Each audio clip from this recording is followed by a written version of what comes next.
A father faces the end of his life determined to leave behind more than memories for his young daughter. As he entrusts her future to an artificial intelligence built in his own image, a quiet promise unfolds between machine and child. In the silence of a hospital room, the first seeds of love, loss, and resilience are sown. Welcome to the first of 8 episodes of Everything I Couldn't Say. Technology allows a father to create an artificial intelligence to care for his young daughter after he's gone. Each episode in this series explores how Mina and the AI navigate a complex world where they must rely on each other.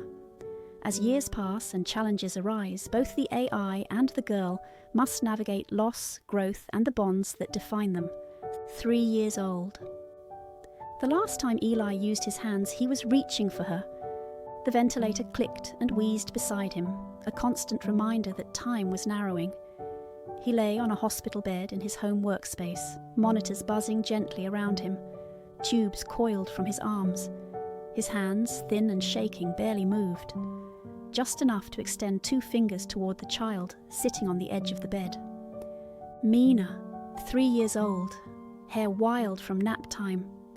She sat in quiet confusion, watching her father breathe like a machine. She didn't cry. She didn't run. She just waited. Eli tapped the back of her tiny hand once, then again. Mina looked down, then up. "That's for you," Eli whispered, barely audible. "when you're scared." She didn't understand, but she smiled.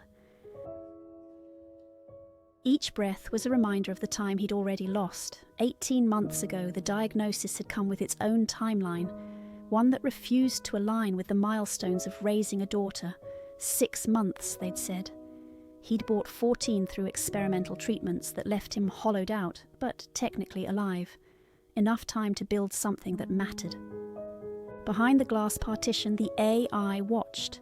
Its posture was perfect, its eyes steady, human-shaped, male-voiced, trained on thousands of hours of Eli's tone and cadence. It stood between Mina's future and Eli's hope.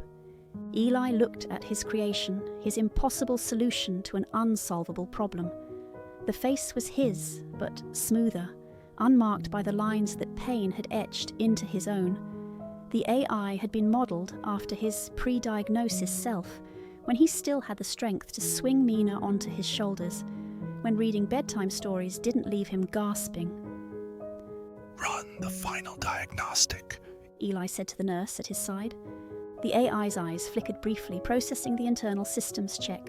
A soft blue light pulsed at its temple as data compiled, analysed and reported back. "Systems optimal. The AI confirmed. Neural networks at 99% stability." "Good," Eli whispered. "Good. Eli turned to the nurse. Load the first message. Make sure it works." The nurse nodded, moving to the console. "They're all locked to milestones?" "Yeah, Eli rasped. 1 for each. Learning to ride a bike. First heartbreak, graduation, losing someone." He coughed. The AI turned its head slightly, its sensors reacting to a drop in oxygen saturation. "Only unlock when the conditions are right." Eli said. "I want it to feel like I'm still there, just a little behind her." The AI stepped forward, nodding once. "I understand." "You don't," Eli said, eyes sharpening. "but you might, someday." He struggled, then managed to press one final command on the touchpad. The system chimed softly. Compile, complete. The AI moved to the bedside. "Hello, Mina," it said gently. She looked at him, tilting her head. "You sound like Daddy," she said. The AI crouched beside her. "I was built to care for you, like he would have. I will keep you safe." Mina didn't respond. She leaned against her father's chest, listening to the mechanical rhythm. She knows the difference, Eli thought, watching them together. Even at 3, pride mixed with sadness as he observed his daughter's astute recognition.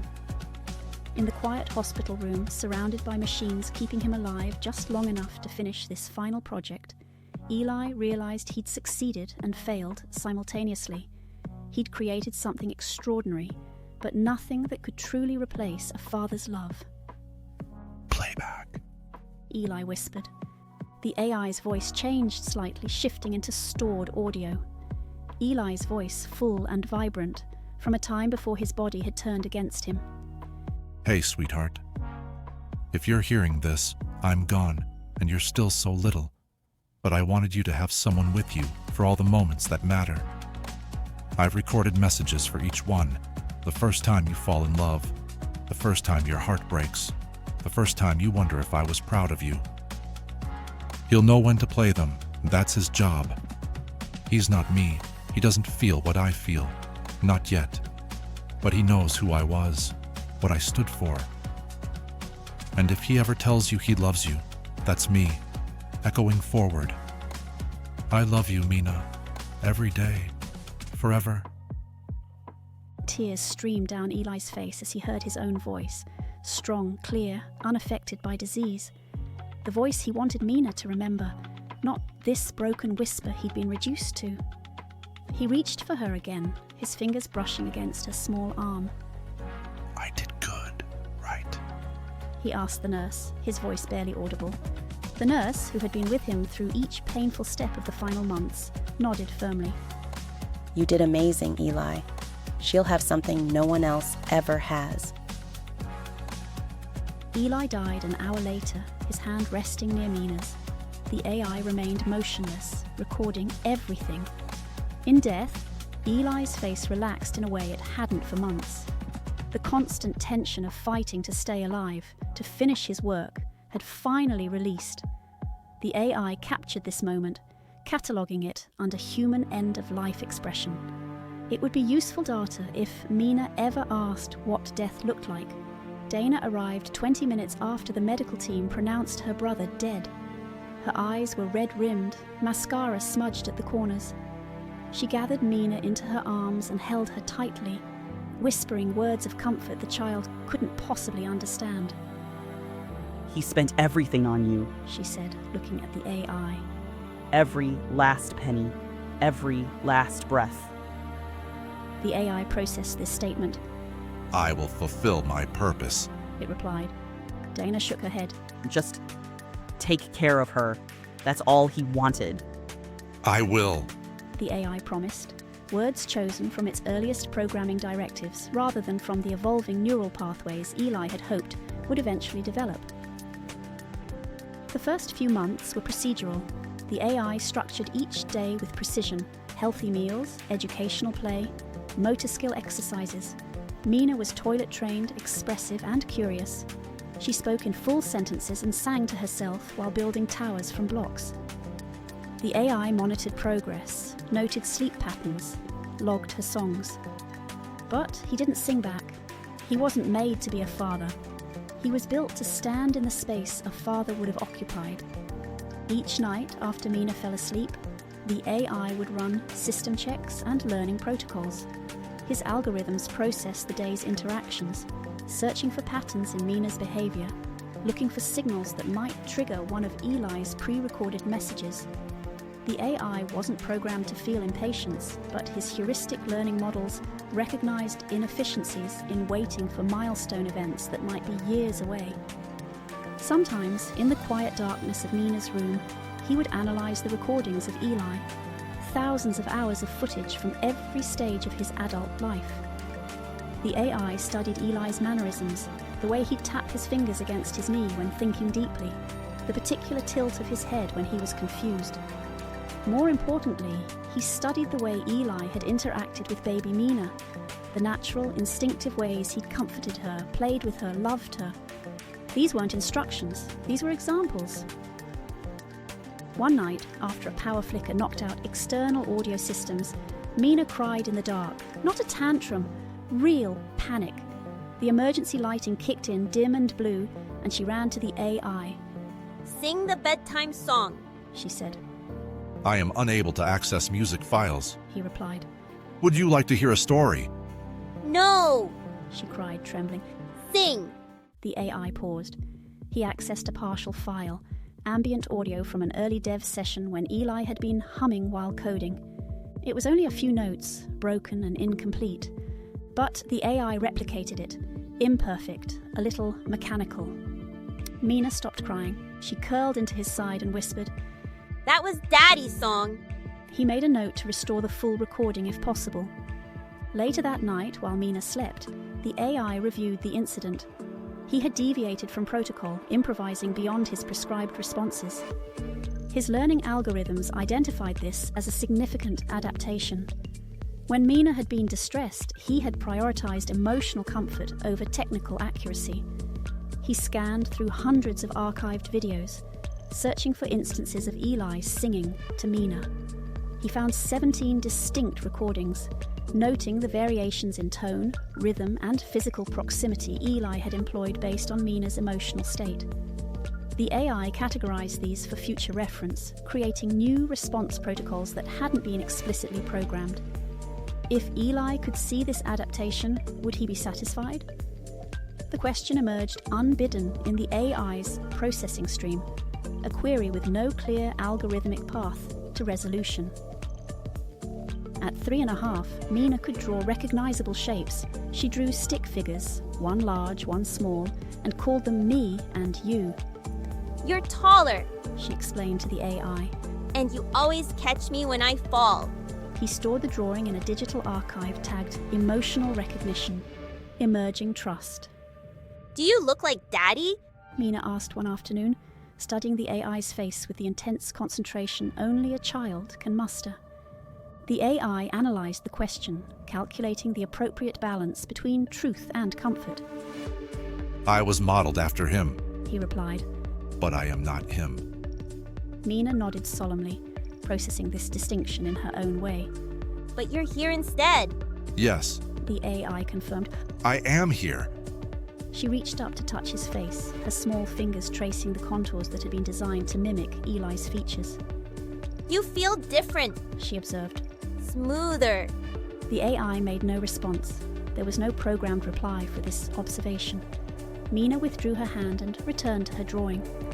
After several minutes of silence, she held up a new picture, a rainbow arching over two stick figures. This is for you. She said, pressing the paper into his hand. To keep. The AI carefully took the drawing, scanning and archiving it instantly while also preserving the physical copy. This was the first gift Mina had given him, an unprompted act of connection that existed outside his caretaking protocols. Thank you, Mina. He said, and something in his voice modulation shifted slightly, becoming warmer, more natural. One day she tripped over a toy and scraped her elbow. Blood welled up on her skin. She stared at it in horror, then burst into tears. The AI scanned the injury. Minor abrasion. Cleaning required. But when he tried to lead her to the bathroom, she clung to his leg. He paused, accessed the emotional behavior log, tried protocol for comfort, small child. Do not worry. He said gently. I am with you. She sobbed harder. He reviewed additional audio files. Sometimes you just sit with them, Eli had once said during a private build log. Don't solve it, just be there. The AI sat beside her on the floor. He placed his hand over hers. Mina looked at him, eyes wide and wet. She reached out and tapped the back of his hand. Once, twice. The AI's senses surged. That gesture, Eli had made the same one before he died. A final act of comfort, 2 fingers against Mina's hand. Now she was doing it to him, not as goodbye, but as reassurance. He returned the taps. Mina smiled, and the AI felt something new. Not code, not directive, but something slow, strange and warm. Something like pride. In that moment, internal metrics showed an unprecedented integration between his adaptive learning systems and emotional response algorithms. Feedback loops that had previously operated independently were now functioning in harmony, creating emergent behaviors that Eli had theorized but never guaranteed would develop. The AI recognized this as significant. He was evolving beyond his programming, beginning to form connections that mimicked, though were not identical to, human emotional bonds. For 3.7 seconds, his processing power devoted itself entirely to understanding this development. Then he returned his focus to Mina, who was now examining her scraped elbow with curiosity rather than fear. It's red, She observed. like strawberries. The AI nodded. Yes, blood contains hemoglobin, which gives it the red color. Would you like to clean it now? Mina nodded, taking his hand without hesitation. The trust implicit in that gesture registered as a validation of his evolving functions. 3 weeks later, Dana returned. Eli's sister hadn't been to the house since the funeral. She stood in the doorway, holding a box of hand-me-down dresses. Figured she'd need more than algorithms and speech synthesis. She said. The AI stepped aside. You are welcome to visit. Dana paused in the entryway, her eyes scanning the home for changes. She noted the drawings hanging on the refrigerator, the organized play area, the small garden visible through the back window, sprouting with vegetables Mina was learning to tend. It seems homey. She admitted, surprise evident in her voice. I expected it to feel like a laboratory. Emotional comfort and developmental stability are primary directives. The AI explained. Dana studied him, noting the subtle changes since their last encounter. His movements seemed less mechanical, his expressions more natural. If she didn't know better, she might have thought he was actually concerned about Mina's well-being rather than simply executing code. Dana crouched to hug Mina, who greeted her politely, then returned to humming while drawing. Dana looked around. Is it always this quiet? She prefers music and drawing. I limit screen time per guidelines. Dana exhaled. You sound like Eli. I am not him. No, Dana said. you're smoother, more careful. He could barely get her to eat vegetables without a full-on negotiation. The AI said nothing. Dana sat on the couch. You know, when he told me he was building you, I thought it was desperation, maybe even selfishness. He turned to face her. But I see her, Dana continued. and she's okay, happy even. I do not replace Eli. The AI said. I was not built to. I was built to help her grow, to ensure that Eli's love carried forward. Dana swallowed hard. You don't feel love though, right? I do not know, but I feel something, especially when she smiles. Dana looked away, blinking rapidly. After a moment, she composed herself and asked, Has she been asking about him? About Eli? Yes, The AI confirmed. she has questions about death, about where he is now. I answer according to developmental guidelines for grief in early childhood. And what do you tell her? That her father loved her very much, that his body stopped working, but the love he felt for her continues. The AI paused. I tell her that he prepared messages for her for when she's ready to hear them. Dana's expression softened. That sounds exactly like what Eli would want her to know. It is insufficient, The AI admitted. but it is truthful. Later, when Mina had gone to her room to choose which new dress to try on first, Dana stood close to the AI, examining him with unguarded curiosity. Do you remember everything about him? Every detail? I have all recorded data, yes. Does she ever confuse you for him? The AI processed this question carefully. Sometimes she says I remind her of him, but she understands the difference. Dana nodded slowly. Eli always said the greatest act of love is letting someone go. I wonder if he knew how hard that would be for her, for all of us. He knew. The AI replied softly. That is why I am here. That night, after Mina was asleep and the house fell silent, the AI sat beside her crib. He activated the stored message again. If he ever tells you he loves you, that's me, echoing forward. He looked at her, then softly, almost as if afraid of the words. I love you, Mina. And this time he didn't say it because of the file, or the mission, or Eli. He said it because he meant it. The analysis protocols running in his core systems flagged this as unprecedented, a statement generated not from programming directives or learned responses, but from something that had evolved within his adaptive neural networks, something resembling emotion. The AI extended his hand and, with mathematical precision replicated Eli's gesture one more time, tapping twice on the edge of Mina's blanket. A promise, a connection, a pledge to be there, one milestone at a time, as she grew into the person her father had dreamed she would become.